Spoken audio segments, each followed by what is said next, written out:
Tak musím povedať, že to bolo strašne ťažké stretnutie pre nás, lebo od prvej minúty sme vedeli, že majú šikovných hráčov a že to bude ťažké s nimi hrať 1 na 1 a veci jak takto, ale musím fakt sa skloniť pred manšaftom, lebo všetci odovzdali skvelý výkon, všetci verili, že môžeme vyhrať a super výkon, najmä od Denisa Godlu, ktorý nás opäť podržal a fakt, neviem, ťažko sa hľadajú slova po takomto úspechu. Porazili sme Čechov už v príprave a vedeli sme, že to nebude ľahký zápas, že to bude trochu niečo iné v príprave, ale dokázali sme to a teraz musíme sa zase začať sústrediť a uvidíme, s kým budeme hrať v semifinále.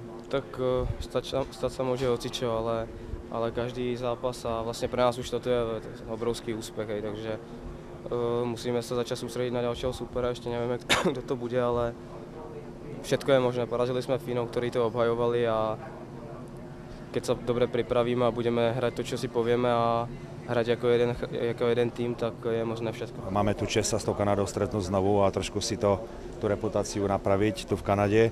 Ale samozrejme dnes máme už zabezpečené 4. miesto, čo je pre mládežnícky slovenský hokej veľmi cenné. No a to dnešné stretnutie, samozrejme vždycky to je derby, ale v tom derby väčšinou ťaháme za kratší koniec. Dnes nám to vyšlo, tak sa o to viac tešíme.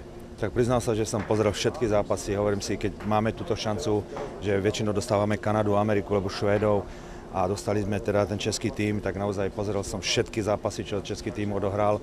A musím povedať teda, že v tom jednom vynikajúcom Ruskom tam boli skvelí, ale ináč mali určité veci, alebo také nejaké nedostatky, na ktorých sme my vsadili a dnes takouto železnou disciplínou v defenzíve plus skvelý brankár nám to vyšlo. Oni vždycky český tým je favorit, takže tam to si myslím, že trošku tá psychika, tá mentálna príprava tam je potom cítiť. No. My sme nemali čo stratiť. Tak u nás to bubla stále. My tú silu máme, ale my máme problémy trošku s gólmi. My nemáme toľko individualít, jak má český tým. My máme Revaja, Cehlárika, ešte 2-3 chlapcov by som mohol menovať, ale nemáme tam vyloženie takých strelcov. My máme dobrý pracovitý tým, ktorý hrá zozadu a keď máme skvelého brankára, tak preto tie výsledky nejaké sa dostavili.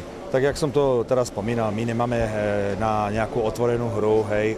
Ja poviem tak, že ten debakel ja pripisujem skôr tým, že chlapci v živote nehrali pred takou halou. Niektorí v živote taký zápas ani nevideli, možno len v televízii, naraz sa tu dostavili. Takže viem pochopiť, sú to predsa 18-19 roční chlapci, kdežto už teraz máme ten týždeň alebo tých 10 dní za sebou a myslím si, že toto už nás ničím neprekvapí, už len budeme musieť sa dobre pripraviť na hru kanadských hokejistov a samozrejme ja osobne sa teším, pretože hrať v Toronte pred tým publikom, čo tam sledujem, bude to taká odmena za tú našu prácu tu.